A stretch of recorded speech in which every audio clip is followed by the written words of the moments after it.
ప్రభుత్వ ఉద్యోగులకు big alert. బదిలీలకు సర్కార్ గ్రీన్ సిగ్నల్ అయితే ఇవ్వడం జరిగిందండి. షెడ్యూల్ కూడా రిలీజ్ చేయడం జరిగింది. సంచలనం.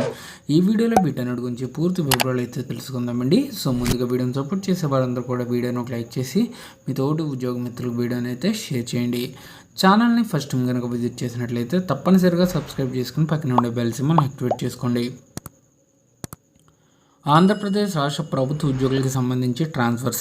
ఏపీ ఉద్యోగులకు బిగ్ అలర్ట్. బదిలీలకు సర్కార్ గ్రీన్ సిగ్నల్ అయితే ఇవ్వడం జరిగింది. ఆంధ్రప్రదేశ్లో ప్రభుత్వ ఉద్యోగుల బదిలీలకు గ్రీన్ సిగ్నల్ అయితే వచ్చేసిందండి. మొత్తం 12 శాఖల్లో బదిలీలకు ప్రభుత్వం ఆమోదించింది. ఈ నెల 19 నుంచి 31 తేదీ వరకు కూడా ఉద్యోగుల యొక్క బదిలీల ప్రక్రియ చేపట్టాలని పేర్కొంది. ఎక్సైజ్ శాఖలో బదిలీలకు సెప్టెంబర్ 5 నుంచి 13వ తారీఖు వరకు కూడా అనుమతించింది.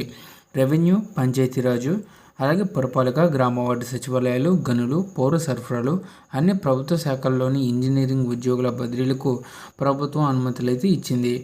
దేవాదాయ, అటవీ, రవాణా పరిశ్రమలు, విద్యుత్ వాణిజ్య పనులు, స్టాంపులు, రిజిస్ట్రేషన్ శాఖల్లో బదిలీలకు ఆమోదం తెలిపింది. టీచర్లు, వైద్యారోగ్య సిబ్బంది బదిలీలకు అనుమతి లేదని వెల్లడించింది. గిరిజన ప్రాంతాల్లో 2 ఏళ్లు పనిచేసిన ఉద్యోగులు, ఉద్యోగి లేక వారి కుటుంబ సభ్యులకు ఏదైనా అనారోగ్య కారణాలు ఉంటే బదిలీలకు దరఖాస్తు చేసుకోవచ్చని వివరించింది.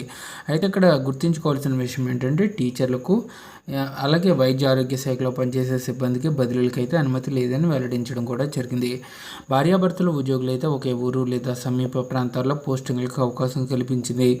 ఉద్యోగ సంఘాల ఆఫీస్ బేరర్లకు 9 ఏళ్లు బదిలీ నుంచి మినహాయింపించింది. వాటికి సంబంధించిన లేఖలను పరిశీలించిన తర్వాత పరిపాలనా పరంగా అవసరమైతే 9 ఏళ్లకు ముందే ఆఫీస్ బేరర్లను బదిలీ చేయొచ్చని ఉత్తర్వులో పేర్కొంది.